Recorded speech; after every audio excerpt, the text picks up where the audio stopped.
Olá a todos e a todas, eu sou André Caldeira, sócio fundador e CEO do Grupo Propósito. Sejam muito bem-vindos a mais um episódio do nosso podcast Conversas com Propósito. Uma iniciativa que tem como foco conversas sobre o tema propósito a partir das histórias pessoais e profissionais de grandes líderes, CEOs, conselheiros, acionistas de empresas e lideranças.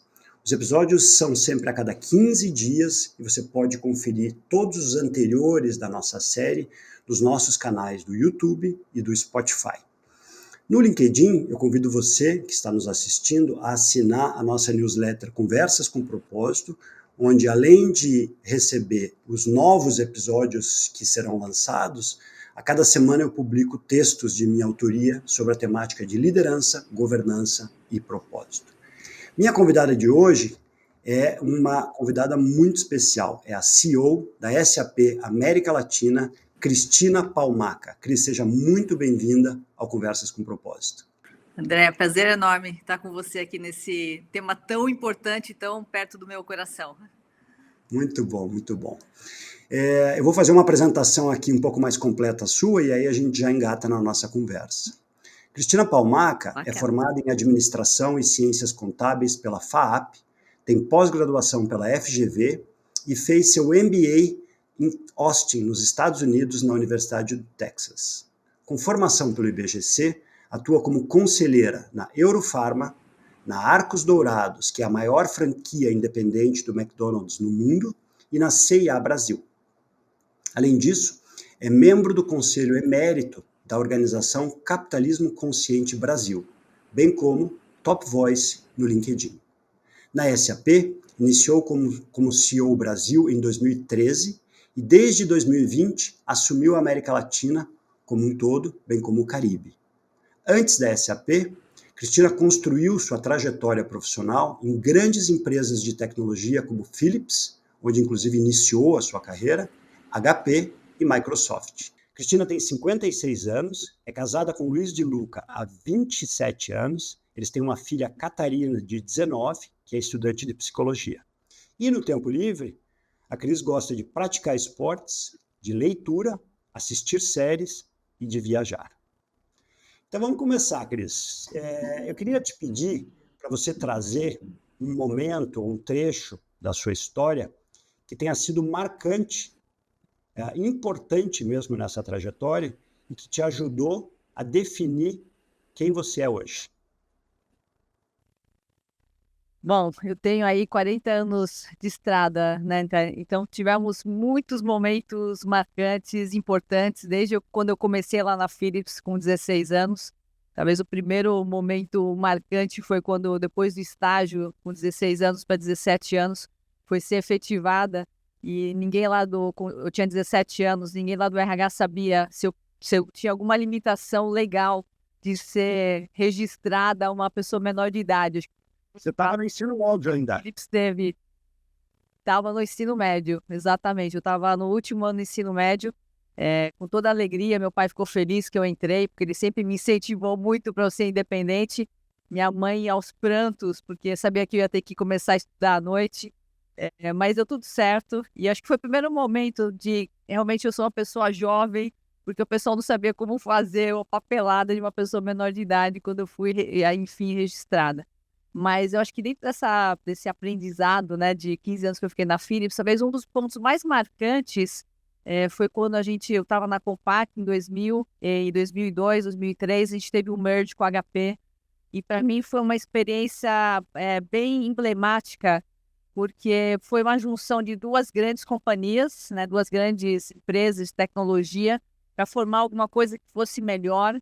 E nesse momento a gente tinha redundância, tinha gaps, tinha que fazer o assessment muito rápido das pessoas, a gente tinha que olhar duas culturas muito diferentes para formar alguma coisa melhor. E foi, ao mesmo tempo que no momento foi muito estressante, porque foi trabalhar o tempo inteiro entrevistando e tentando visualizar essa nova organização, para mim foi um aprendizado de fazer assessment das pessoas, como a diversidade, essa pluralidade era super importante. A gente a gente tinha o nosso mundo que era perfeito e a gente tinha uma relação super bacana na Compaq, muito ágil, e foi para uma empresa um pouquinho mais estruturada, como a HP. Então, talvez foi um turning point para mim de entender que reestruturações é uma dinâmica que acontece o tempo inteiro, né? Estou aqui há 12 anos na SAP, sempre a gente está mudando, está olhando o que pode fazer melhor.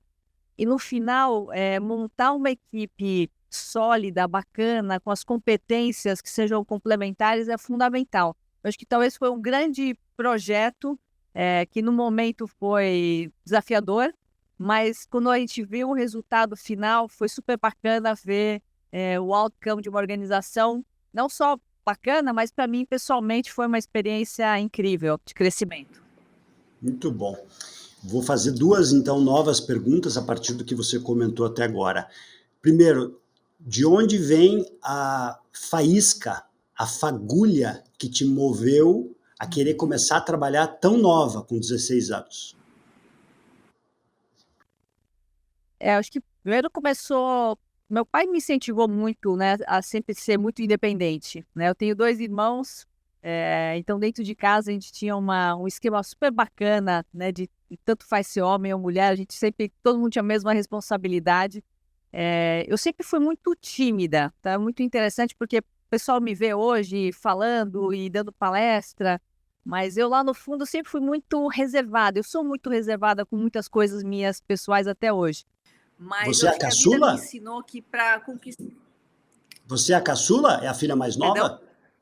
Não, Você é a não, só caçula? do meio, só do A do meio. meio. Eu Não, não, também sou do sou do meio, meio. Também sou do sou filho meio. do meio. Então, os do meio não são assim, foi sempre brinco, não, a gente não é nem tão legal, né, quanto o irmão mais velho, tão inteligente, nem tão bonitinho e fofinho quanto o irmão caçula. Então, a gente tem que meio que achar o seu espaço. Eu acho que, indiretamente, eu sempre busquei achar esse espaço nas minhas competências, no meu estilo. Meu pai sempre também, minha mãe um pouco menos, mas meu pai sempre me puxava, né, para fazer, conquistar minhas coisas, não depender de ninguém. E ao mesmo tempo que a gente também é de uma família muito simples, então ao mesmo tempo que eu queria conquistar algumas coisas minhas, eu também tinha que ajudar em casa. Então meu salário não era só, né, foi bacana para comprar a primeira calça Zump jeans que eu achava incrível naquela época, mas foi muito mais para também ajudar em casa. E isso se tornou, na verdade, isso é tanto eu como meus irmãos até hoje, né? A gente sempre ajudou, né, como fazer, como crescer. Então, acho que foi isso que me colocou, e talvez esse é um ponto que eu carrego até hoje, essa energia, essa vontade. E eu bati na porta, eu estava no ensino médio, tinha uma sala escrito estágio na Philips. E, pô, a Philips é uma empresa legal. Naquela época, a Philips era líder, né, no áudio e vídeo, que é a unidade que eu entrei. E eu me inscrevi com nenhuma pretensão. E quando eu fui escolhida, eu falei, uau, acho que eu posso fazer alguma coisa bacana aqui, né? Então, foi nessa linha, André. Muito bom. E sobre essa vivência no merge da HP com Compaq, quais foram os teus principais aprendizados? O que ficou com você ao longo da sua carreira a partir de um processo tão robusto? Então, eu entendo que tem toda a complexidade, duas companhias gigantescas, perfil global, mas para a Cristina, o que ficou com você que, de alguma forma, você trouxe nos demais ciclos profissionais que você construiu? Eu acho que eu sempre trouxe um olhar, né, de protagonismo, né? A gente vai falar um pouquinho aí para frente sobre coisas que impactaram, mas uma das coisas que sempre, talvez, coloquei como foco meu é ser responsável daquilo que eu estava fazendo, né? Tomar uma posição de protagonista nas ações que eu estava fazendo. Eu sempre coloco muita energia nas coisas que eu faço. Ou eu faço com energia. Eu brinco muito com a minha filha, assim, às vezes a gente vai na feira, eu adoro ir numa feira, e falo assim, se eu for fazer a feira, eu vou fazer com energia. Se eu vou fazer um café, eu vou fazer com energia. Se eu vou fazer uma apresentação, eu vou me preparar para fazer bem aquela coisa. Pode ser uma coisa bem simples e mundana, pode ser uma coisa bem complexa e estratégica, mas eu acho que tem muito com esse olhar de fazer, né, colocar toda a energia naquelas coisas que eu estou fazendo. Acho que esse olhar, né, eu sempre tive uma felicidade enorme de estar em companhias super incríveis que tinham culturas diferentes. Meus pais, né, meus avós são poloneses, eu sou primeira geração nascida no Brasil, né, No de Brasil. poloneses. Exato. Meus pais vieram crianças, meus avós vieram no fim da Segunda Guerra Mundial, eles eram poloneses católicos, então ficaram 6 anos em campos de trabalho na Alemanha, vieram para o Brasil, já com os meus pais pequenos, histórias muito similares, né, das duas famílias, se conheceram aqui, cresceram, casaram. Então eu e meus irmãos, nós somos a primeira geração. Então tem um lance, André, de respeito, de aprender a fazer com pouco, aprender a viver a escassez. A gente nunca passou fome, a gente realmente não teve essa limitação tão cruel. Mas sempre foi muito simples a nossa vida. Mas às vezes quando eu via algum problema complexo para resolver, eu olhava para minha família e pensava, o pessoal veio sem nada, sem falar o idioma, sem dinheiro, sem nenhuma estrutura, né? Sem ninguém esperando, né? Nem no aeroporto, lá no porto. Então, se eles conseguiram sobreviver isso, por que não eu consigo resolver esse problema que parece grande, mas que não é tão impossível, né, de sobressair?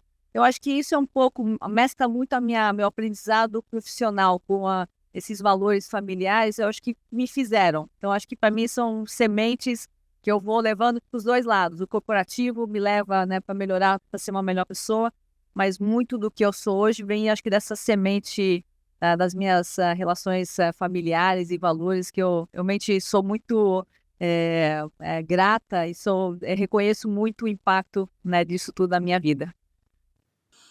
Sabe que eu te ouvindo, eu não posso deixar de correlacionar 2 convidados de episódios anteriores, o Milton Beck, que é o diretor-geral do LinkedIn para a América Latina, e o Arthur Sim, Greenbaum, conheço. que é sócio e chairman do comitê executivo do Grupo Boticário. Boticário. Eles têm eles têm histórias de vida muito similares à sua. E isso, de alguma forma, forja a perspectiva de vida, a conduta. E quando você fala da palavra escassez, eu tive a oportunidade de fazer uma viagem recente e fui para a Índia. Então, o parâmetro de comparação num país como a Índia, que tem 1/3 da área do Brasil e 7 vezes a população, aproximadamente, o parâmetro ele é muito forte.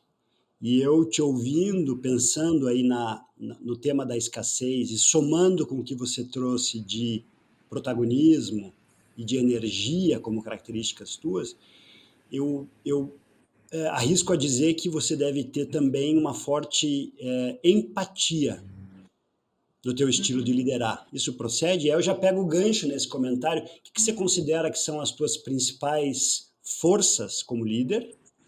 E também aqueles aspectos que são pontos de atenção, que você recorrentemente precisa prestar atenção para seguir trabalhando e desenvolvendo.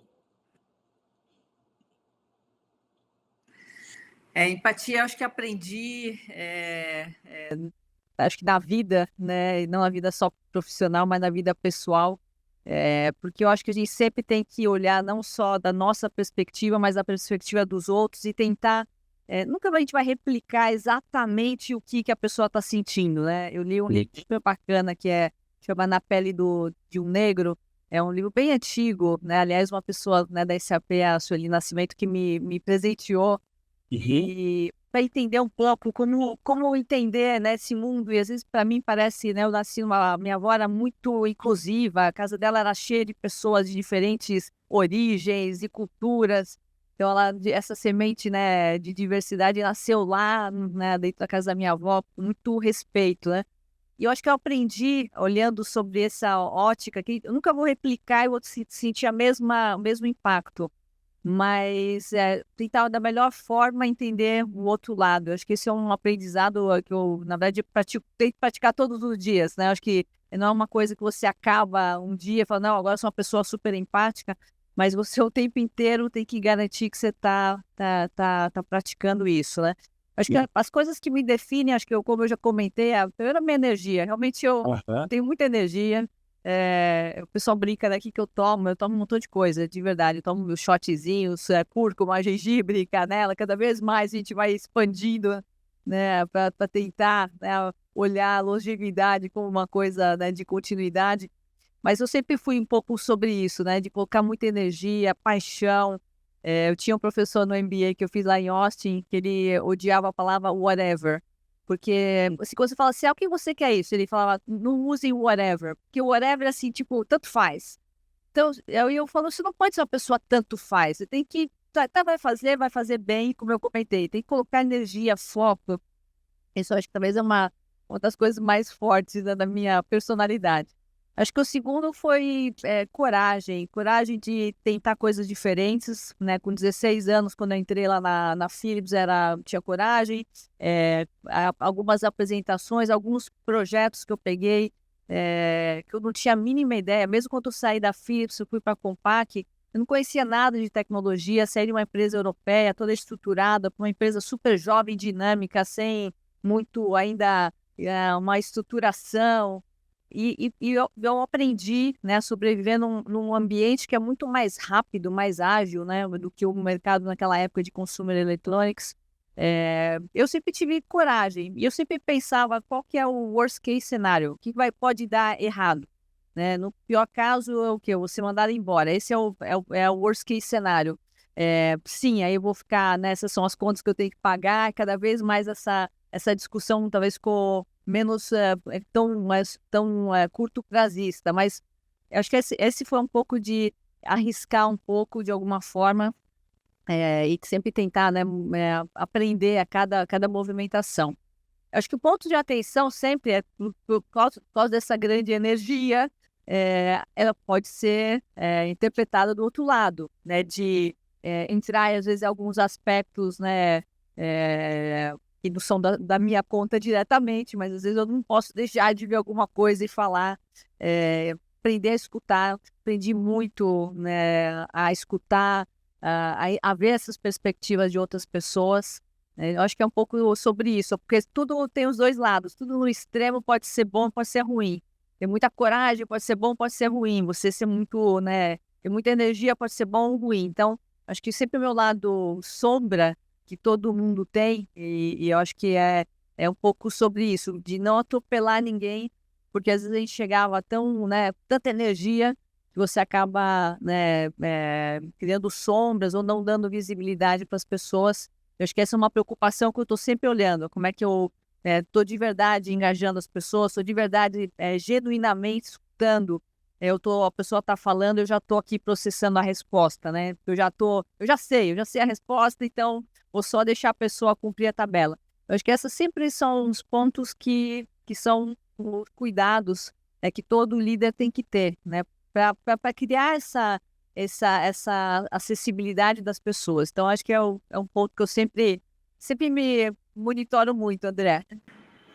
Interessante, porque você traz esse ponto de escuta ativa e de não atropelar, que bate muito com a resposta. Eu fiz a mesma pergunta para Isabela Vanderlei, que também é conselheira na CIA Brasil e é General Manager da Novo Nordisk aqui, né? Um episódio recente que eu fiz com ela. Que eu acho que tem a ver com reflexões sobre o ego e sobre a importância da escuta de um bom líder, não é? De não dar todas as respostas, de não dar o caminho, mas de dar espaço para os demais se pronunciarem e colaborarem, né, na definição de caminhos. Você concorda? Exato. Não, eu estou estudando um montão sobre o estoicismo, né? Então é bem na linha, né? O ego, seu maior inimigo, e é verdade. E às vezes sempre é mais fácil você olhar dos outros do que você mesmo. Né? Quando eu li esse livro, eu consegui ver várias pessoas. Nossa, essa pessoa é exatamente assim. E aí, em algum momento, eu falei, né? Deixa eu olhar para mim, né? Assim, o que que eu tô aprendendo, como é que eu pratico isso, em que momento eu tô fazendo essa abordagem, que não é a melhor abordagem. Então, acho que sempre é um aprendizado, né? E eu acho que isso que é bacana com a maturidade, você poder olhar isso e ficar tranquilo de falar assim, aqui eu não fui bem, e aqui eu vou arrumar, eu vou olhar de uma outra forma. Acho que quando você é muito jovem, né, eu brinco, a gente tem a nossa filha, você é muito jovem, você é o mais inteligente da sala, você quer provar alguma coisa, e hoje com muita tranquilidade eu posso chegar e falar, "Cara, não tenho noção do que você está falando, me explica", né? Eu estou lá na Endeavor, ontem tive uma sessão com uma empresa que faz toda uma parte de agentes com AI. Olha que eu estou em tecnologia, mas assim, os caras estavam com uma abordagem totalmente diferente. Então é bom você, né, não ser o mais inteligente da sala. Eu não tenho noção que o cara, né, ele queria ajuda em algumas coisas que eu posso ajudar, mas tem muita coisa que eu não sei. Então eu acho que essa humildade também é uma parte, né, bacana da gente exercitar e vem com acho que vem com a experiência. Você falou uma palavra que eu acho que é tão importante, que é a maturidade, porque a maturidade você não se sente mais sendo posta à prova. Você dá espaço no palco para outros e entende que é a soma, né? E isso é reflexo de autoconhecimento, de trajetória, de experiência. Você teve alguma figura que consideraria como um mentor ou mentora na sua carreira?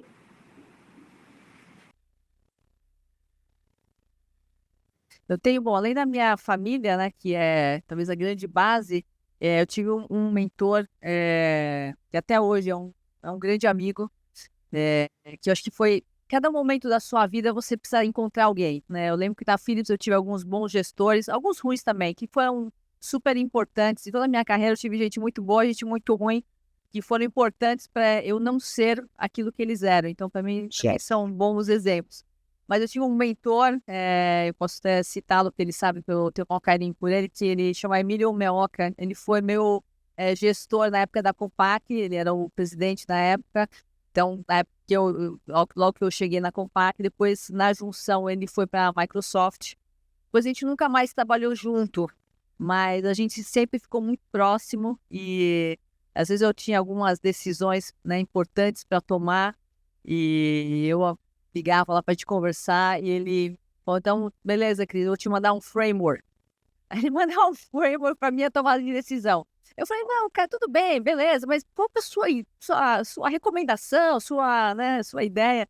Aí, ele, como um bom mentor, ele não me dá uma resposta, porque a resposta não é dele, não é o que ele acha, a opinião dele. Mas ele me ajudava a provocar as minhas reflexões para eu tomar a decisão. Mas, de vez em quando, só queria só dar uma ideia, se você fosse eu falei, mas eu não sou você, mas eu posso te ajudar. Então, de vez em quando ele me tirava do sério. Eu falei, não, eu só quero uma opinião. Eu falei, não vou dar nenhuma opinião, mas me ajudou nessas reflexões e momentos super críticos. E foi bom que me ajudou a também a ser uma excelente mentora. A mentoria é uma coisa que eu adoro fazer. Faço, né, bastante gente dentro do SAP. Agora comecei a olhar alguns projetos fora. Eu acho que é uma coisa importante de ajudar a pessoa, você não está no calor da emoção, a fazer as reflexões, a fazer as perguntas corretas e tomar a melhor decisão para aquela pessoa, né? Não, obviamente, faz melhor sentido para você, né? Então, acho que para mim foi super bacana. Muito bom. E falando sobre a palavra energia, né, que você já mencionou algumas vezes, você é realmente um exemplo de energia. E veja, além de sermos ambos filhos do meio, como a gente comentou no início, nós somos esportistas muito disciplinados, porque eu também acordo todos os dias muito cedo. Hoje já fiz a minha natação, nadei 2.500 metros, fiz a minha meditação, faço exercício 6 vezes por semana, que eu li que você faz pelo menos 5 vezes. Além disso, você é uma maratonista super experiente, se eu não me engano, com 15 maratonas completas, né? Inclusive com a mandala das Six Majors, né? Londres, Paris, Berlim, Tóquio, Chicago e Nova York. Qual é a importância do esporte para a sua rotina e bem-estar? E como é que você tem influenciado a cultura das empresas aonde você trabalhou ou trabalha, no caso da SAP, com esse olhar e prática sobre o tema?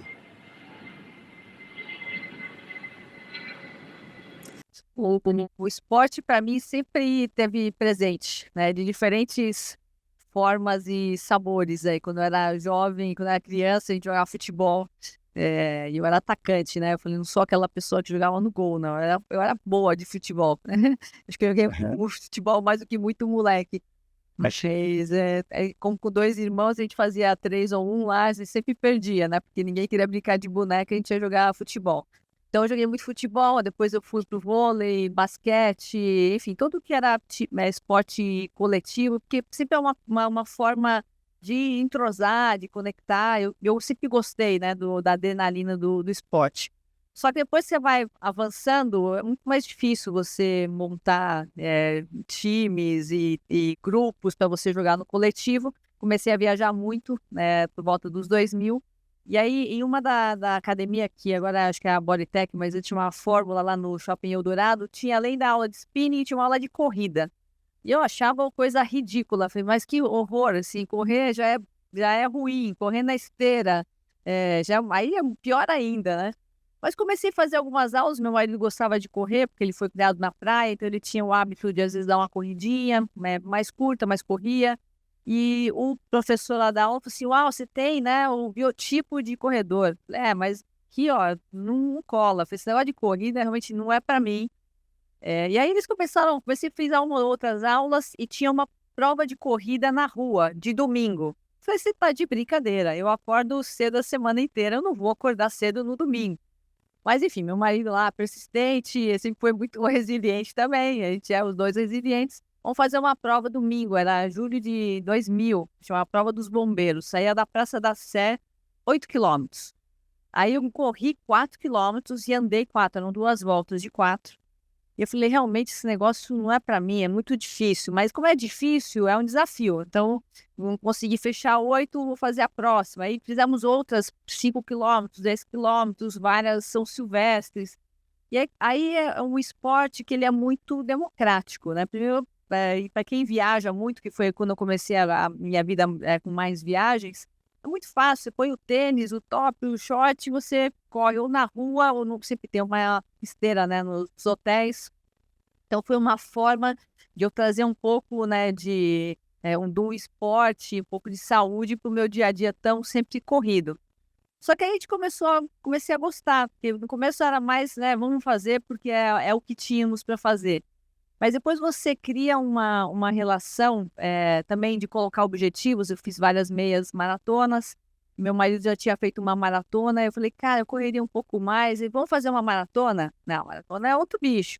Aí é o nutricionista, é o treinador, é o treino, é o tênis, é toda a parte, né, alimentar. E aí quando você olha, né, para o mundo corporativo, ele é exatamente isso, você põe um objetivo, você se prepara, você tem um staff, né, para te ajudar. Todo mundo fala, mas é CEO, o presidente é muito solitário. Mas sim, às vezes você tem que ser o último, né, a bater o martelo, mas para mim não é uma atividade solitária. Eu me cerco de tanta gente, mesmo que no final a decisão é minha, mesmo que depois eu que vou correr a maratona, tem tanta gente que faz parte antes disso. Tem meu coach, eu brinco que tem o meu co-coach, que é o meu marido, que a gente sempre está discutindo a estratégia. Tem um nutricionista, tem um médico, tem time, né, que conversa sobre isso. E para mim o corporativo é exatamente isso. Você tem que ter um time, ter um objetivo. Então, no final, começou a fazer parte da minha vida. Eu sempre dividia com o meu pessoal, tô correndo essa prova, vou chegar nessa reunião, não consigo, vou chegar um pouco mais tarde, porque é o dia do meu longo. Por quê? Porque eu acho que você encontrar uma forma de balancear a tua vida, né, de saúde, né, física, mental, e agora estou olhando mais também a espiritual, é fundamental para você ser a melhor pessoa naquilo que você está fazendo. Então, eu sempre incentivei, dei muito espaço, e não tem outra forma de você incentivar se você também está fazendo. Então, muitas pessoas vieram para mim e começaram a correr, ou fazer um esporte, né, ou se dedicar a alguma coisa, e eles falaram assim, pô, se a atriz pode, se ela consegue, ó, ela viajava, vai, cliente, palestra, se ela consegue, uau, eu também tenho que conseguir. Então, acho que foi um pouco sobre isso. Eu tenho um montão de gente que começou a fazer maratona, ou corrida, ou yoga. Tem que achar aquela coisa que conecta. E para mim faz parte da gente ser uma melhor pessoa. Você tem que estar bem, né, fisicamente. Faz parte, né, de todo esse composto. Não dá para você desassociar no seu dia a dia. E para mim, agora, André, eu tô com 15 maratonas, fiz uma ultra. Ano passado, né, fechamos a Mandala, que é um marco para quem é amador, né? Fechar as majors. Daqui exatamente um mês, estou indo para Paris para fazer uma outra maratona. Já não vou para Paris já desde 2004 que a gente fez a maratona lá. Então é isso, faz parte desse planejamento. E você já nadou, hoje eu já corri também 10 quilômetros. E me faz eu estar super bem aqui com essa minha energia. É muito diferente a forma que eu me sinto depois de poder ter feito uma atividade. Eu me conecto completamente com o que você está falando. O meu dia é diferente para pior se eu não faço meu esporte cedo e se eu não tenho tempo para minha meditação. E aí eu queria pegar o gancho nisso. Você falou agora que você está prestando mais atenção ao espiritual. Uhum. Fala um pouquinho mais sobre isso para gente. Durante a pandemia, eu sempre brincava que, para mim, a minha meditação é a corrida. E de verdade, uma forma que eu dou uma viajada, eu falo, para correr uma maratona, você treina muitas horas e muitos dias. Então, nessas corridas, eu já resolvi problemas, já penso se tem vida após a morte, mas ao mesmo tempo eu vou comer no almoço, assim, você dá realmente uma viajada, né, do super filosófico. E o temas, né, principalmente para da filosofia e agora a parte espiritual, comecei a colocar mais tempo. Na pandemia, reaprendi a fazer meditação.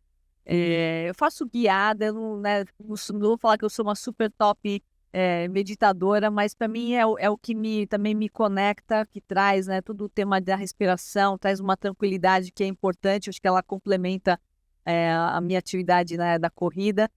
E comecei a fazer o ano passado uma pós-graduação na PUC Paraná, uma parceria Paraná com a Campinas, online, que é sobre a espiritualidade e o propósito e o sentido da vida. E é super bacana, porque são módulos de 2, 3 semanas, tem que fazer prova, então é super estressante, né? Tem que responder 5 perguntas, então tem que estar lá, tem que participar, mas é muito flexível os horários. Essa semana, particularmente, o tema foi sobre o propósito da vida e algumas conexões com alguns pensadores. Aí um deles, né, judeu, que passou por Auschwitz, e fala um pouco sobre como é que você tem um propósito numa situação tão árida, né? Me remeteu muito a minhas origens, então é super bacana, né? Ele falando. Possivelmente o Viktor Frankl? Viktor Frankl, o próprio. E aí eu vi Sim. alguns vídeos dele. Então, são temas super bacanas, né? Então, se você tem um bom porquê, você aguenta quase todos, né? Isso. Então, são coisas que são super bacanas, essas conexões, e trazer isso para o dia a dia. É uma pós super, vou falar, leve, porque é bem fácil de digerir. Eu tenho alguns livros aqui de filosofia que eu também gosto, alguns são mais complexos, né, para quem não tem essa profundidade toda, mas então eu vou lá para o professor Clóvis, vou para os Cortellas, que eu acho que são super gostosos, mas que remetem a coisas que eu posso aplicar no meu dia a dia, né, coisas que eu posso, não vou ser uma super especialista, ou vou, né, dar aula sobre isso, mas que me conectam com coisas muito simples. E eu, talvez, até pela minha origem, pela forma de eu ser, as coisas têm que ser muito simples. Eu consigo aprender, entender e praticar. Eu até estava brincando, né, com o meu pessoal no escritório, falei, eu quero agora ser uma pessoa bem melhor. E eu estou, né, para me aposentar da SAP, e falei, vocês realmente estão fritos agora, porque agora que eu vou ser uma pessoa melhor, né, com muito mais tranquilidade, muito mais foco espiritual, vocês vão perder toda essa parte. Mas eu acho que é um pouco sobre isso, sobre você aprender alguma coisa e trazer de uma forma prática daquilo que você está fazendo ao seu redor, com a sua família, com seus amigos, nos conselhos que eu dou. Então, acho que é um pouco esse enfoque. Então, é nisso que eu tô me dedicando. E outras coisas que eu estou lendo, a eloquência do silêncio, um pouco sobre um tempo para a gente, sabe? Um tempo para a gente parar, dar uma desacelerada e poder talvez prestar mais atenção no que está acontecendo. Então, tô nessa jornada agora, André, aprendendo e tentando incorporar isso no meu dia a dia também. Muito bom. E algum horário específico que você prefere praticar a meditação? Normalmente eu tento fazer pela manhã, para, né, engajada já dentro do meu dia. Quando não dá, às vezes, né, atavanca aí com alguma reunião, aí eu faço à noite para dormir mais relaxado. Eu E tento. antes, Mas sempre são nas pontas. É muito raro eu fazer assim no meio do dia. Às vezes no final de semana eu pego no meio do dia, mas normalmente eu logo pela manhã. E eu tenho feito à noite para tentar, aquele dia que está mais agitado, tentar dar uma desacelerada. E se você faz pela manhã, você faz antes ou depois da corrida? Faço depois da corrida. Eu faço a mesma coisa. Eu É. faço o esporte, volto, tomo Faz depois. banho, medito para começar a trabalhar. A mesma coisa. É isso aí. E é bom, né? Parece que dá uma. Muito bom. O teu isso já tá bom, tá preparado, porque você já tá com toda aquela, né, adrenalina. Aí você dá uma acelerada, uma acalmada e. Antes, a minha ordem era inversa e eu percebia que eu ficava um pouco ansioso de perder o timing de fazer o esporte. Então, uma vez tendo feito o esporte, agora eu posso meditar e aí eu já posso começar a trabalhar.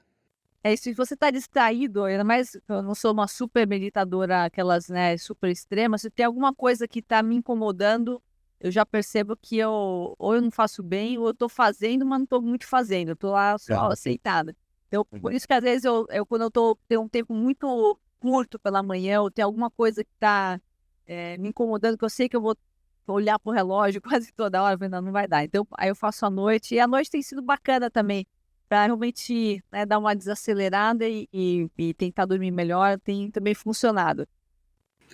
Você falou há pouco sobre o tema da aposentadoria, né? Que recentemente foi anunciada a tua sucessão na posição de presidente da América Latina, que vai ser ocupada pela Adriana Arolho, certo? Exatamente. Qual que é o sentimento que você tem nesse momento em relação a essa transição?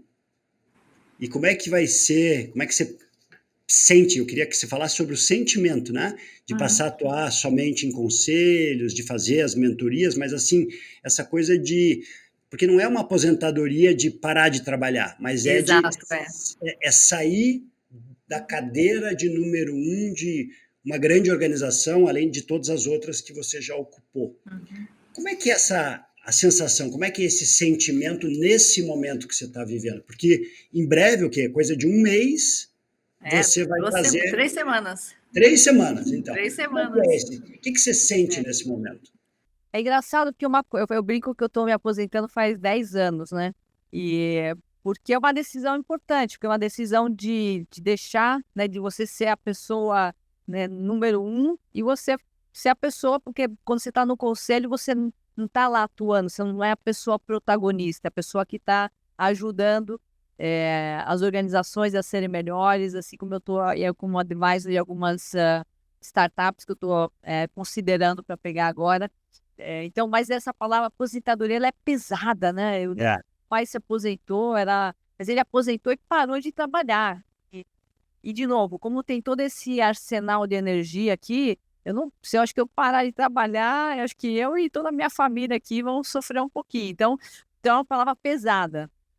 É quase que nem falar de menopausa e velhice. Tá ali, tá tudo. Tá, você tá caminhando para o outro, terceira fase da vida. Então, por isso que eu brinco que faz 10 anos, porque eu falei, em algum momento eu vou ter que sair do mundo corporativo. Agora fiz 40 anos, que é super bacana, tem uma energia, tem né, um foco, tem uma execução. De novo, eu tive, né, em companhias espetaculares, na SAP particularmente, a gente fala com empresas de tudo que é tamanho. Eu peguei não só no Brasil, viajando pelo Brasil, conhecendo indústrias tão diferentes, como agora na América Latina nos últimos 5 anos. Então, é uma experiência, é uma troca intelectual incrível.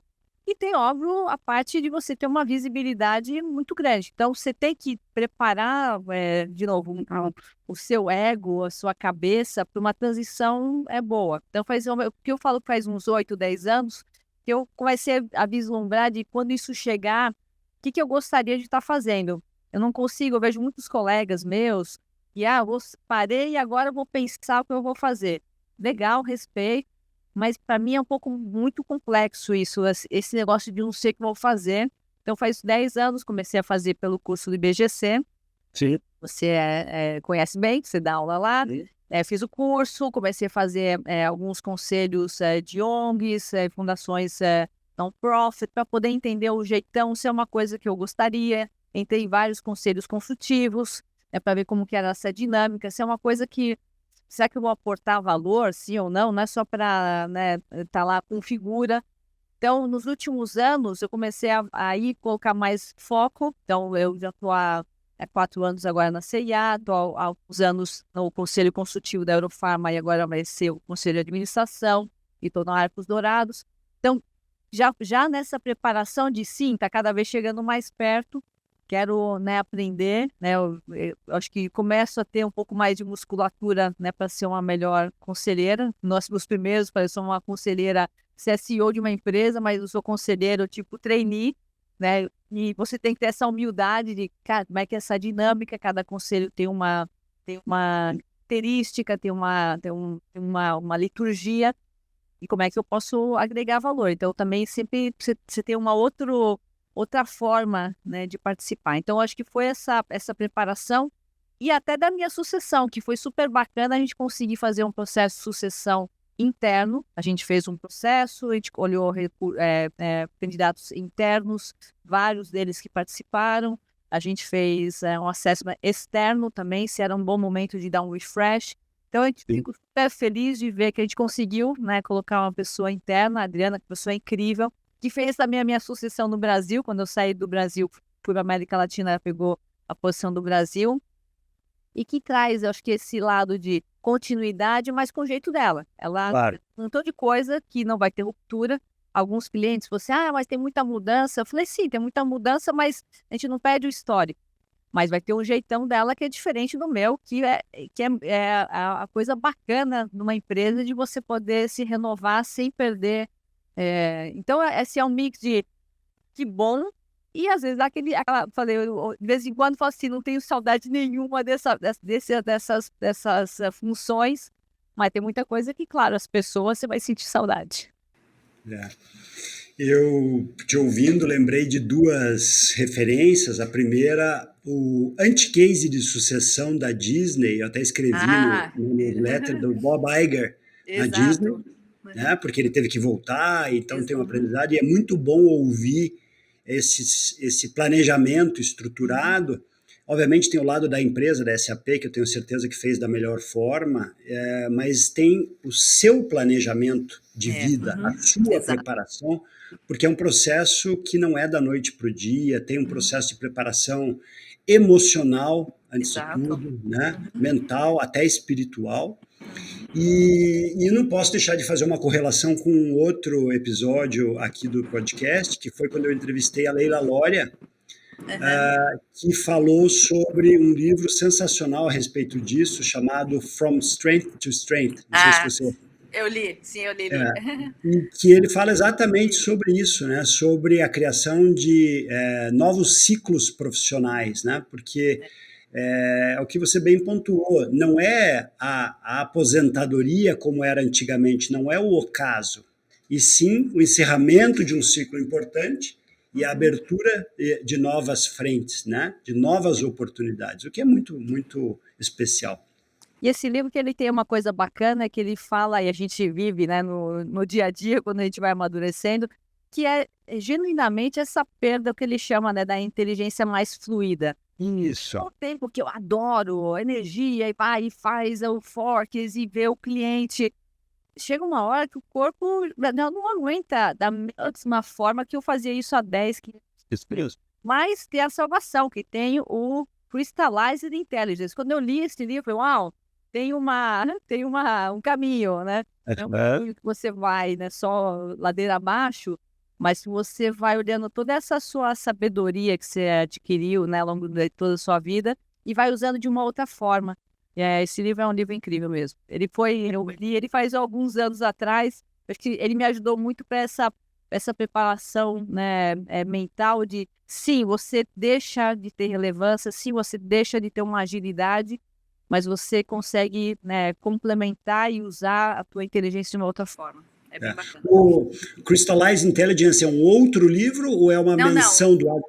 É uma menção dentro do From Strength Do to Arthur C. Strength. Brooks, não é? Ele Isso faz mesmo. uma curvazinha que é horrível, que vai uma inteligência fluida, vai vindo o que ele chama de crystallize. Como eu li em inglês, ele está crystallize, não sei se em português tem outro nome, mas ele faz uma outra curva, então dá uma ufa, não, temos contribuições, André, para fazer. Isso mesmo. Opa, e como, né? Exato. Você fez aí uma carreira muito bonita, né? E tua primeira posição C-Level foi na HP. Depois disso, vários ciclos em cargos de alta liderança no segmento de tecnologia. Você acha que por ser mulher, você enfrentou desafios adicionais ao longo da carreira?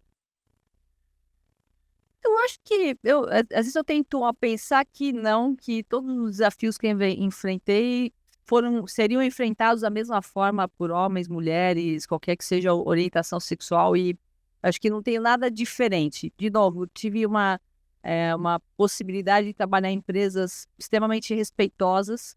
Acho que não tive nenhuma vantagem também de estar lá só por ser mulher. Acho que em todos os processos também é uma outra preocupação, principalmente nós mulheres. Eu demorei muito tempo para tomar a bandeira de diversidade feminina, pouco sobre isso, porque para não achar que eu estou advogando em causa própria, né, só para as mulheres. Então, por isso que a minha abordagem de inclusão sempre foi muito mais ampla do que só mulheres, inclusão racial, toda a parte de autismo que a gente trouxe para dentro da SAP, parte geracional agora, que para mim sempre é o grande desafio, né, você aprender com as novas gerações. Então, eu tendo a ver que talvez em um outro incidente, talvez eu tive que me provar mais, eu tive que tentar achar da minha forma, sem ser aquele modelo, né, o estereótipo de homens. Eu falei, outro dia eu estava conversando com uma colega, eu sou da época que a gente só usava preto e marinho, é verdade. Eu nasci nessa geração, né? Há 40 anos atrás, a gente não falava de diversidade, não estaria numa reunião usando uma roupa colorida, porque, assim, tudo que você não queria ser muito mais diferente do que você já era. Então, talvez a gente vem de uma geração, quando eu vejo agora, né, as meninas chegando, as novas gerações, talvez já quebramos várias dessas barreiras. E somos muito mais, né? Na minha época eu era a única, ser a única e a mesa de 10 homens era muito normal. Agora não mais, agora você começa a ver, não está tudo resolvido, não está tudo equacionado. Não são todas as indústrias, nem são só as indústrias, são todas as empresas. Às vezes você vai para o nível da empresa, dentro da mesma indústria você pode ter empresas extremamente, né, diversas e com a cabeça aberta, e outras nem tanto. Então, eu acho que a gente já quebrou vários, né, espaços, né, com uma mais naturalidade, mas ainda mais quando eu faço América Latina, eu encontro um montão de coisas bizarras, né, formas, e eu já tive em reunião que eu falava com a pessoa, e ele respondia para o meu vendedor. E aí eu fazia de novo uma pergunta e ele respondia. E eu respeito, né? Porque talvez sejam outras culturas, outras formas, né, de trabalhar. Mas no final do dia eu falava, eu estou aqui porque eu mereço, porque eu trabalhei para isso, eu tenho a competência para entregar, né, o que a gente estiver decidindo ou discutindo. Então, de vez em quando eu dava uma de estudar comigo, vamos embora, né? E segue o jogo. Muito, muito importante esse seu depoimento, porque a gente está vivendo um momento onde várias grandes empresas estão encerrando ou diminuindo fortemente as suas áreas voltadas para a diversidade e inclusão, no chamado movimento anti-woke. Principalmente, isso ganhou ainda mais força depois da posse do Trump, lá nos Estados Unidos. Como é que você vê isso, essa prática de empresas que estão reduzindo ou encerrando as suas áreas de diversidade e inclusão? A SAP sempre foi muito diversa, né? Talvez por ser uma empresa alemã, mas mesmo quando eu volto, né, para a Microsoft, para a HP, para a Philips, a gente sempre teve muito espaço, além dos programas que eu acho que são importantes, e ainda é um tema que não está resolvido, então eu acho que manter são super relevantes, é a prática do dia a dia, é a prática de como você trata com respeito, mais do que só ter, né, um objetivo na parede, é como é que isso é administrado no dia a dia. Eu me recordo já há mais ou menos uns 10 anos atrás, uma das nossas VPs de Américas naquele momento, depois ela foi para o board, Naquele momento ela cuidava de uma operação dentro de Américas, e ela falou, não, a gente aqui em Américas, depois expandiu, a gente vai ter salários iguais para homens e mulheres no mesma posição. E aí, sim, há 10 anos atrás, ninguém meio que falava sobre isso. E saiu no relatório da SAP, que foi global, impactou 1% da folha de pagamento da SAP naquele momento. E aí isso virou uma prática. Então, hoje, quando a gente olha, e você sempre vai checando, porque às vezes veio com os vieses da contratação. Eu tive um caso quando eu estava gerenciando o Brasil, que a gente abriu uma vaga, e aí tinha lá no finalista, não era reporte direto para mim, era 2 níveis para baixo, e a homem e mulher, na hora da pessoa fazer a oferta, era, sei lá, 50 mil para o homem, mas foi escolhida a mulher era a melhor solução, a melhor profissional. E aí a pessoa fez uma oferta, sei lá, de 35, porque era o salário que a pessoa tinha, aqueles viés que você vai trazendo da base, os problemas da base. E aí o gerente, o gestor, falou assim, não, a vaga que a gente está chamando é uma vaga para 50 mil. Tanto faz, se ela está vindo de 20, vai para 50, ou o cara está de 30 para 50. Então, o gestor, depois ele veio me falar, olha, a pessoa que fazia a offer estava de férias, tinha uma pessoa lá, uma outra pessoa fazendo. Então, por um pequeno descuido, né? E ó que a gente tem um processo, ia sair uma offer errada. E aí ele veio me falar, eu falei, é sobre isso, não é somente ter o processo de D&I que a gente respeita e olha, tem cadência, tem as networks. O gestor fala assim, não, a posição é para 50 mil, eu a escolhi para tomar essa cadeira. Quando isso começa a acontecer, eu falo, missão cumprida, porque você já trouxe a prática para o dia a dia, né? Mais do que só o programa gerenciando e corrigindo ou direcionando, empurrando, você tem as pessoas que genuinamente falam assim, aqui nessa empresa a gente opera assim, e é assim que a gente faz. Eu acho que é conseguir juntar as duas coisas, né? Você trazer a prática, mas eu ainda acho que a gente não está no momento que está todo mundo já resolvido, e eu acho que a gente ainda precisa colocar foco e atenção. Eu li, inclusive, me preparando, né, para te entrevistar, uma frase sua que é diversidade dá trabalho, e é fato, né? Mas eu vou um pouquinho além, sem falar da SAP, porque obviamente você tem práticas muito robustas, mas de forma geral, qual que é a sua visão sobre essas empresas que estão encerrando as áreas de diversidade e inclusão? E por que eu falo que dá trabalho? Porque é sempre muito mais fácil todo mundo igual a você, né? Eu lembro, isso foi em 2000, a gente fez um processo na Compaq, e a gente fazia aquelas pesquisas de personalidade. Todo mundo era D lá, eu disse que tinha tendência. Aí a gente se abraçando, meu gestor, e todo mundo, a gente é tudo D, que maravilha. E a pessoa de RH sozinha lá, sei lá, no I, no S. E ela só mexia a cabeça assim, né? Eu falei, tá tudo errado. Mas como é tudo errado? Olha como a gente é legal, uma entrevista as pessoas, a gente fazia entrevista cruzada, mas todo mundo pensava igual. Era óbvio, não era nem de homens e mulheres, era de personalidade, de estrutura. E aquela foi a primeira vez igual, é verdade, tem razão. A gente é tudo igual, e a gente vai trazer pessoas todas iguais. E aí, quando você traz uma pessoa diferente, dá um baita trabalho, porque você tem que explicar, a pessoa às vezes é mais eloquente, outra fala mais ou menos, mais analítica. Então, você tem que complementar. E eu acho que assim, eu acho que eu acho que a gente não finaliza esses programas e por que eu acho que as empresas não deveriam? Porque a gente não resolveu todos esses problemas. Você ter esses analíticos, né, olhando os nossos grupos, eles olham as melhores práticas, eles olham, né, como é que cada departamento está colocado, porque a gente olha SAP, mas no final a gente vê na granularidade eu fazia QBRs e olhava na granularidade dos países naquela época, ou os países olhavam na granularidade dos seus gestores. Como é que está a composição de diversidade, como é que está a inclusão, como é que esses temas estão sendo tratados, como é que a gente olha o que está acontecendo ao redor do mundo para fazer diferente em outras empresas.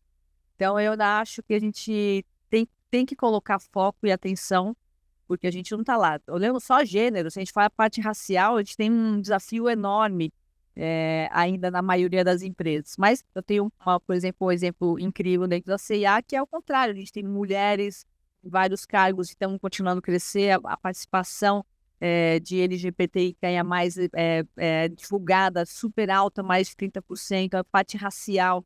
Então, tem várias empresas que são, né, referências e são vitrines que a gente pode aprender e fazer, né, uma cross-pollinization aí de melhores práticas para garantir que a gente, no final, né, tenha empresas muito mais saudáveis, né? Yeah. Concordo plenamente com você e não posso deixar de fazer uma menção aqui.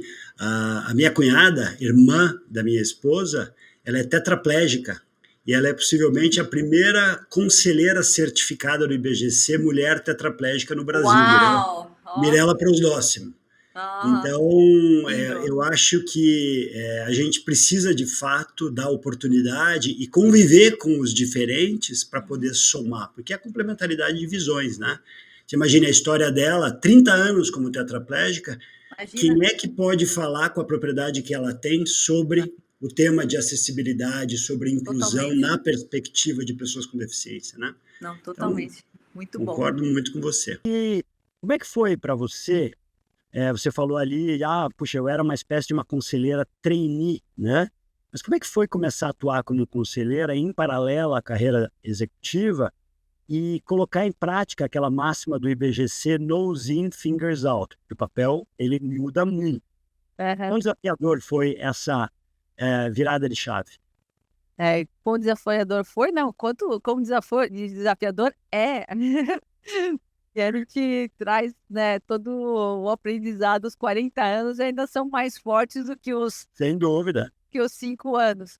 Mas, brincadeiras à parte, primeiro acho que ter todo o embasamento, né, do IBGC foi fundamental e ter muita humildade de olhar cada um dos conselhos, como é a dinâmica. A dinâmica de cada um é muito diferente, né? No Maciel tem uma dinâmica, no Profile, uma empresa familiar, tem outra dinâmica, que é um baita aprendizado para mim, porque eu nunca trabalhei em empresas familiares. Então, grande conglomerado, mas é familiar.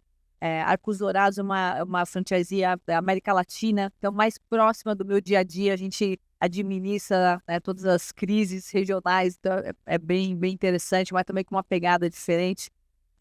Então, para mim, é um aprendizado constante, né, de estar olhando como é que eu posso agregar valor numa operação que não é minha, como é que eu aprendo naquela indústria, tanto na CIA como na Eurofarma. Eu estou no comitê de pessoas e ESG, que apesar de eu estar em tecnologia, eu adoro, eu ainda adoro mais, né, o tema de pessoas. Estou aprendendo muito sobre o tema de ESG, aí mais focado para cada uma das indústrias, pela indústria da moda. Estamos agora olhando as novas metas, né, de emissão de carbono, como é que se conecta toda a cadeia de suprimentos.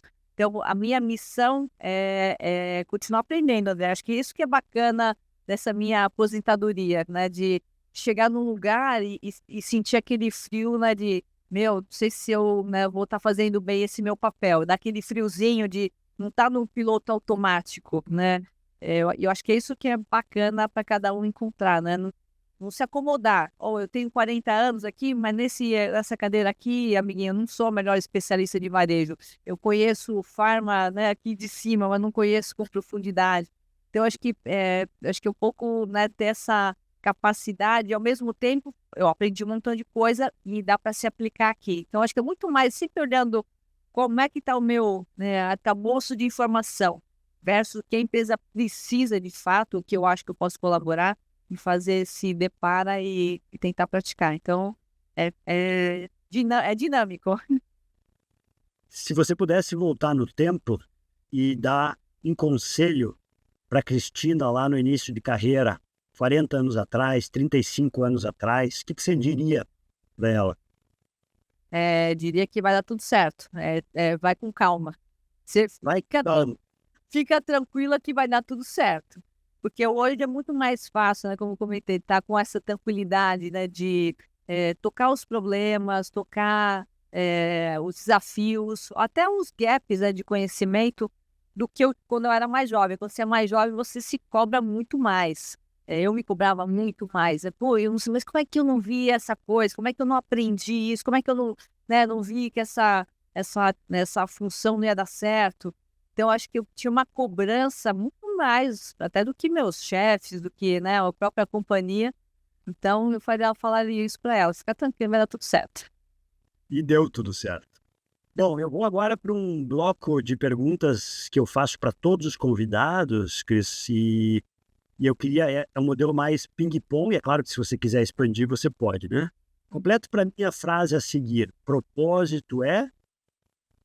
O propósito é impactar, né, a vida das pessoas e deixar o mundo melhor do que aquele que eu encontrei. E 2 ou 3 palavras que ajudam a entender ou a explicar o seu propósito pessoal. Uau, 2 ou 3 palavras.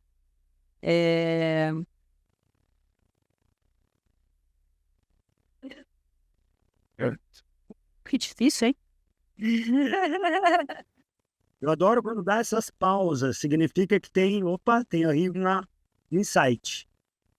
Eu acho que é aprendizado contínuo e cuidado com as pessoas. Aprendizado contínuo e cuidado com as pessoas. Muito bom.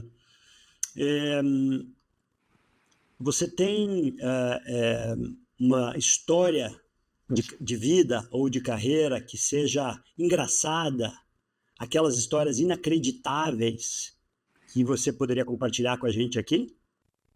Eu tenho algumas, mas porque eu posso falar, né? Que pode estar recorded.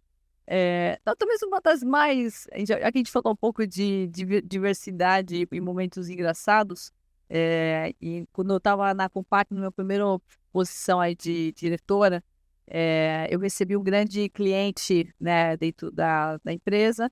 A gente ia discutir um projeto super impactante. E veio uma pessoa do C-Level falar comigo. E como toda empresa americana quer um café, né? Fulano quer um café, eu servi o café, peguei o café. Naquela época não tinha Nespresso, era essa máquina de garrafa térmica. Então eu servi um café. E aí a gente começou aquele small talk e vi que ele olhava para a porta e a gente não começava a falar o projeto. Eu falei, você está esperando alguém, né?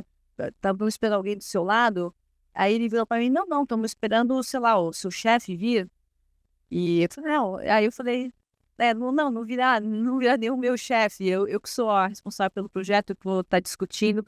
Ele ficou tão sem graça, porque eu acho que ele achou que eu era a pessoa do café, né? Você viu o café e sentou e tava, né, tipo, entretendo até chegar alguém importante. Eu sempre tive essa cara mais jovem, agora menos, mas sempre parecia mais jovem do que eu era. E no momento, para mim, eu acho que é engraçado, tem gente que fala assim, mas teve um preconceito. Eu falei que não, depois a gente virou um super, né, conhecidos e tocamos o projeto. Mas eu acho que são aqueles momentos que a pessoa, né, não esperava que ia ser uma mulher, que ia ser uma mulher naquela época jovem, e que eu poderia resolver o problema, né, tão estruturante e sério da empresa dele. Então, eu acho que eu sempre levei com muito bom humor, né? Talvez essa é uma outra característica minha. Eu tenho sempre muito bom humor nas situações. E eu acho que a gente saiu super fortalecido dessa reunião. Muito importante você compartilhar isso, porque é o caso clássico do viés inconsciente. Exato. Né? Exato. E nisso a gente precisa falar a respeito, trazer para a mesa, trazer para a sala, porque é um processo de mudança de mindset, né? E tem que levar com bom humor também, porque às vezes as pessoas, porque é inconsciente, às vezes não, às vezes pode ser agressivo. E eu de verdade não levei de uma forma agressiva, eu levei algum tempo para falar assim, acho que ele realmente achou que eu não tinha competência. Eu levei de verdade com alegria deu tudo certo, o projeto dele. E se você pudesse convidar qualquer pessoa no mundo, viva ou morta, para uma refeição e uma boa conversa, quem você convidaria e por quê? Uau, agora que eu estou nessa minha fase aí de filosofia espiritual, achei muito bacana. Eu convidaria, acho que agora o Viktor Frankl para estar comigo, porque eu gostei muito dos vídeos que eu escutei com ele e eu acho que ele tem essa leveza, que você falou bem, assim, essa leveza de pegar um negócio tão complicado e sair do outro lado. Então, convidaria ele, porque eu acho que ia ser um papo bem bacana. qualquer outro filósofo, ou qualquer outro filósofo bacana, me desafia. O Viktor Frankl é muito especial, né? O livro dele é muito, muito impressionante, e essa coisa de algo que, né, os nazistas não conseguiram chegar, que era a conexão dele com a pessoa amada. E o quanto ele se manteve vivo por conta disso. É muito incrível. Eu gostaria de estar nessa mesa para essa conversa. Então, beleza, a gente faz um almoço coletivo. E que outra profissão você poderia ter tido se você não tivesse trilhado essa carreira executiva? Eu poderia ter sido pianista, que eu estudei piano 7 anos, dos 15, estudei. Só que com 15 anos eu falei, não serei uma pianista. Toquei muito em casamento, missa de 7º dia, festas. Era um bom... eu ganhava uns bons trocadinhos aí nos meus casamentos no final de semana. Mas aí eu falei, não seria uma excelente pianista e não vai dar, acho que mas eu poderia ter sido um pianista. O mundo perdeu uma pianista espetacular. Que bom. Você pratica até hoje? Toca ainda? Muito mal. Os dedos não acompanham a cabeça, mas eu toco umas 2, 3 musiquinhas razoáveis. Tem a cristalização da inteligência e a cristalização das juntas, né? Exatamente, a junta já não acompanha, né, o olhar, mas o mundo perdeu uma grande pianista. Mas eu digito muito rápido, eu sempre fui uma boa digitadora. Sei. Qual foi o melhor ou o pior conselho que você já recebeu? Qual foi o melhor conselho? Foi aprenda a falar não.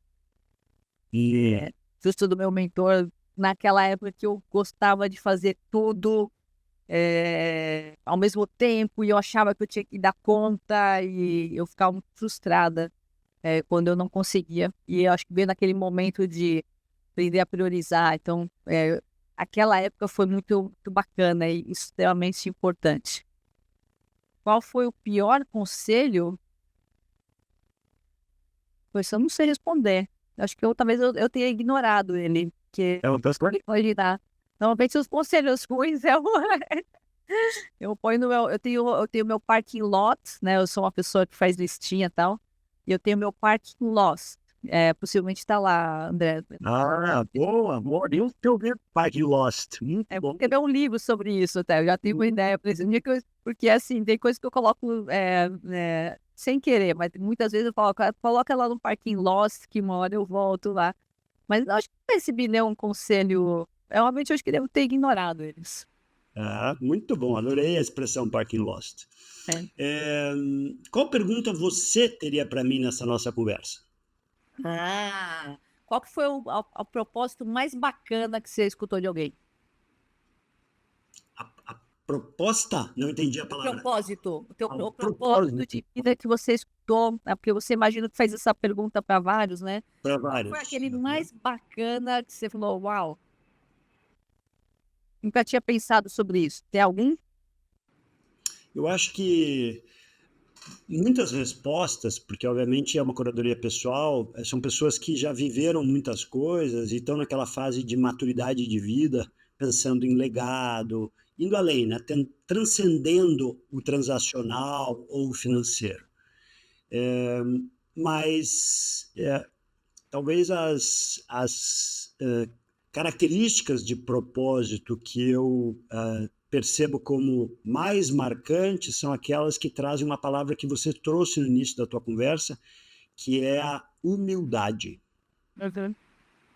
Porque existe uma grande armadilha, na minha opinião, Cris, de profissionais que chegaram no topo, são o número 1 de uma grande organização, muitas vezes cercados por seguidores, às vezes bajuladores, e essas pessoas perdem o contato com a realidade e esquecem que elas estão na cadeira, mas elas não são a cadeira. Então, a humildade, para mim, é uma palavra muito importante, sabe, em relação ao propósito, porque ela faz com que a mentalidade de aprendiz ela seja mais real. E aí pensa no teu perfil, você está prestes a começar agora um novo ciclo, onde a palavra aposentadoria ela não é a verdade. Você vai escrever livro, você é mentora, você vai palestrar, você é conselheira e tantas outras coisas que vão surgir. Soma isso tudo à humildade, é um trampolim de criatividade e de potência de impacto maravilhoso. É. Então, eu não estou respondendo falando de uma resposta específica, mas sim de um elemento que eu já ouvi você falando e que eu acho que isso ecoa em mim e em todo mundo que nos acompanha. Bacana. Bem Muito bacana. bom. A gente já falou sobre alguns livros, né? Mas você tem algum livro marcante na sua vida? Para mim, um que acho que foi. Tudo depende do momento, né? Agora, meu momento está todo voltado, né, à filosofia, a toda a parte de consciência, então acho que é um momento particular. Mas um que tocou minha vida, acho que eu sempre carrego, é o Conscious Business do Bert Kaufman. que fala sobre esse papel do protagonista, né, e de vítima, né? E que tudo na vida, no final, você tem que tomar essa visão de protagonista, né, em tudo. Vai chegar no horário, né? Eu lembro o melhor exemplo, ele teve até numa palestra com a gente, deu algumas aulas pra gente no momento que eu estava aí na Microsoft. Ele falou, vai chegar atrasado, culpa do trânsito, sempre a culpa de alguém ou de alguma coisa. Então, não toma o protagonismo, você é mais cedo. Então, assim, e parece uma coisa tão básica, mas ela é tão plena e profunda quando você toma esse ownership da tua vida e de tudo que está acontecendo, depende de você. Eu acho que no final do dia te dá um empoderamento e também a accountability, todo o ônus que vem com isso, mas a gente coloca não aquele papel de vítima de, né, poxa vida, o trânsito apareceu, ou teve a reestruturação, ou teve não sei o... Porque sempre vão ter coisas acontecendo. Mas quando você é o dono da sua vida e paga o que você faz, isso fez para mim uma grande diferença no meu modelo mental, tem muito sobre isso, de tomar, né, assim, o empoderamento da minha vida, das ações que me servem. Muito bom. Esse é um super livro, eu já li também, e a gente acaba colocando, sabe, essas sugestões em cada episódio. Então, a gente falou do From Strength to Strength, do Art to See Groove, e falamos do Em Busca do Sentido, do Viktor Frankl. Eu acho que são 3 super dicas que ficam aqui dessa conversa, porque se colocar essas 3 aí, a gente poderia gravar horas aqui, né? E já que estamos falando de livro, assim, um outro que eu adoro, que é a trilogia do Cisória, né? Porque eu estou no Capitalismo Consciente, mas eu gosto do conceito do E, né? De você dar lucro e fazer impacto, né, social, acho que é incrível. Então, eu falo a trilogia, agora são 4, porque ele escreveu mais um, né? Que é o Capitalismo Consciente, que é o primeiro. Tem o Liderança Chata, que fala das competências femininas e masculinas, não homem e mulher, mas... E o Healing Organization, que é organizações que curam. Também é outro, né, eu falo a trilogia, que também do ponto de vista de gestão é um conceito cada vez mais importante, né? É o Liderança Chata, que eu acabei de comprar, inclusive. Esse é incrível, porque ele fala exatamente desse balanço das competências femininas, não é sobre ser homem ou mulher, tem as competências femininas, e eu acho que é bacana, principalmente na época da pandemia, a gente se permitiu ter no mundo corporativo usar as competências femininas, do cuidado, da empatia, da atenção. E também tem que ter as masculinas, assertividade, direcionamento e tal. Mas eu acho que você está vivendo... você pode integrar. Falou, 40 anos atrás, meu amigo, ninguém falava sobre isso. Então, ao mesmo tempo que eu acho que tem muita coisa para fazer, a gente está em outro patamar, né, de organizações. Se você tivesse poderes mágicos por 1 minuto e pudesse mudar uma única coisa no mundo, o que seria mudado? Para mim, acho que é a desigualdade das pessoas, né? Para mim, ontem eu estava correndo, passo pelo parque, vejo uma pessoa olhando comida no lixo, mas não é possível que a gente está indo para Marte, que a gente tem tanta coisa e a gente ainda tem pessoas que estão nessa situação.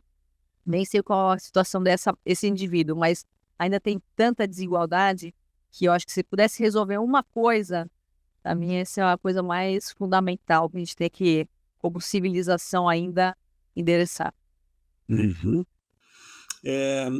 Vou fazer um exercício de futurologia aqui, pensar assim nos netos da Catarina, Nossa! né? Sabe, Catarina, sua filha, né, que hoje tem 19 anos, então eu estou fazendo uma projeção lá para frente, e se porventura lembrarem de você, pode ser familiar, pode ser pessoas que de alguma forma você interagiu nesse ciclo de existência que a gente tem agora, como é que você quer ser lembrada? Já que a gente vai viver até 120 anos, né? Tem uma longevidade, a gente Aham. Aham. é alguém que com muita paz e tranquilidade, alguém bacana, alegre, Uhum. bem-humorado. E uma frase cuja mensagem seja marcante para encerrar essa nossa conversa. Você teria alguma para compartilhar? Eu tenho duas que eu gosto muito. Uma da Cora Coralina, né, que fala que feliz, né, é aquele que transfere o que sabe e aprende, que ensina. Eu acho que eu estou bem nesse momento de aprender. E uma do Churchill, né, meu pai era assim, apaixonado por ele, né, um cara que eu acabei, né, vendo muitos filmes, que fala sobre o sucesso, né, não é final, o fracasso não é fatal, é a coragem de continuar que conta. Eu acho que coragem é isso que a gente precisa. Sensacional. Duas super frases para encerrar essa nossa conversa. Cris, eu tenho que te agradecer imensamente aí pela abertura, por esse tempo juntos aqui, pela sua disponibilidade e vulnerabilidade, sabe, em trazer todos esses temas, porque as pessoas se conectam com o ser humano, É, além da figura de líder, né? Então, muito, muito obrigado. eu que agradeço. Obrigada pelo espaço, por esse projeto tão lindo, né? E é o que é muito bacana de trazer, né, o que está por trás do que a gente é de verdade. Nós somos seres humanos. Todo o resto é o que, né, que a gente desempenha em algum momento, mas no final somos todos humanos. E que a gente faça também melhores pessoas e seres humanos e organizações para as próximas gerações. Obrigada, viu, André? Muito, muito obrigado. E obrigado a você que acompanhou mais esse episódio, pelo seu tempo, pela sua escuta ativa, pela sua audiência. Peço que, se você gostou, você curta, você comente, você compartilhe, assine aqui o nosso canal no YouTube também. Vamos juntos ecoar mais diálogo, mais propósito, mais inspiração. Muito obrigado e até o nosso próximo episódio.